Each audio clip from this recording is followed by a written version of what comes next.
and welcome to the Rooting for Rivals series for faith-driven entrepreneur. My name is Allison Long-Patine, and I've been investing in startups and entrepreneurs for over a decade with a variety of funds where I've been both a founder or a partner. Over the years, I've seen how competition is at the heart of every good business.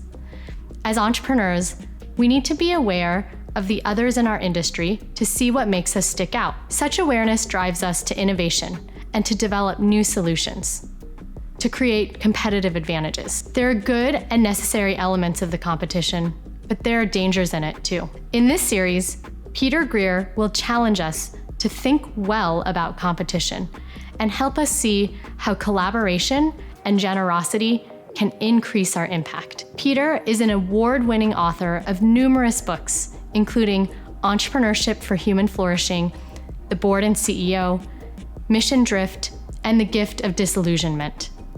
Over the next 3 videos, he will unpack the themes from his book, Rooting for Rivals, which was named the Leadership Resource of the Year by Outreach Magazine in 2019. The first episode provides us with an overview of how we can start to develop a healthy view of competition and rivalries.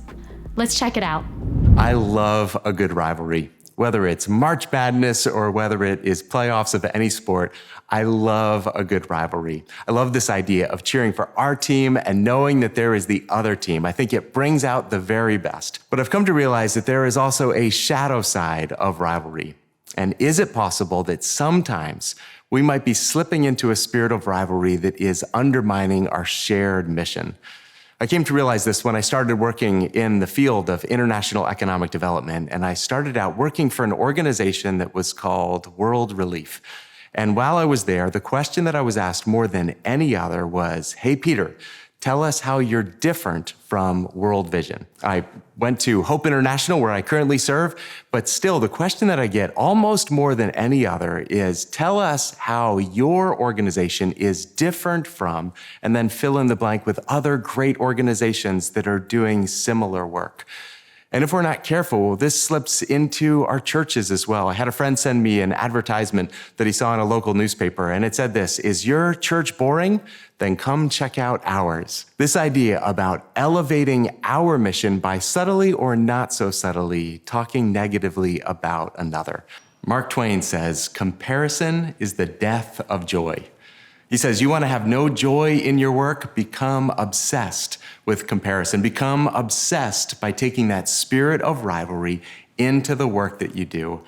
Jesus said it even more strongly in Matthew chapter 12, verse 25. He says this, he says, "Every kingdom divided against itself is brought to desolation, and every city or house divided against itself will not stand." You want to know how to attack the global impact that we could have together? Attack that root and sow seeds of rivalry. I love that even on the night before Jesus went to the cross, this was on his mind, this picture of his followers having a spirit of unity. John chapter 17, verses 20 to 23 says this: Jesus is praying, and he prays for his disciples, and then he says, "My prayer is not for them alone. I pray also for those who will believe in me through their message, that all of them may be one, Father, just as you are in me and I am in you." And then it goes on to say this.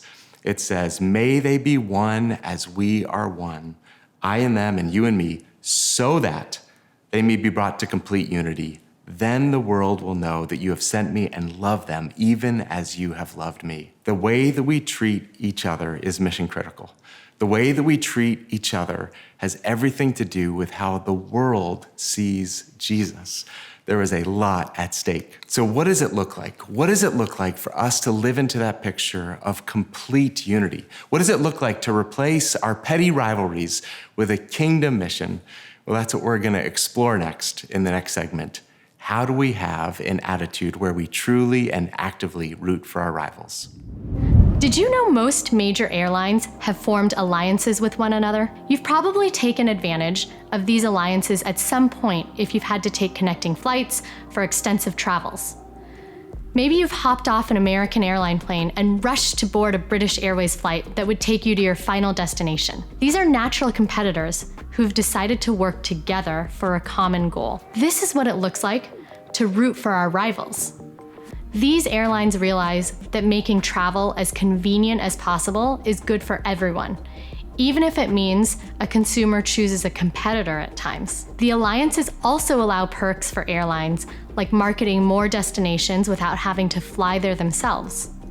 It's a win-win for all, but it requires a humble and unified approach to competition. Take a minute to think about the people and businesses you compete with. How does your heart feel towards them? Be honest. Do you rejoice more in their successes or their failures? Now, think about it more broadly.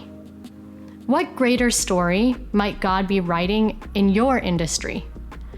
John 17:20-23 gives us a powerful prayer where Christ says he wants to share the unity between him and the Father with us. Take a moment to read it, and then talk about this session in your group and how it relates to the journey you're on.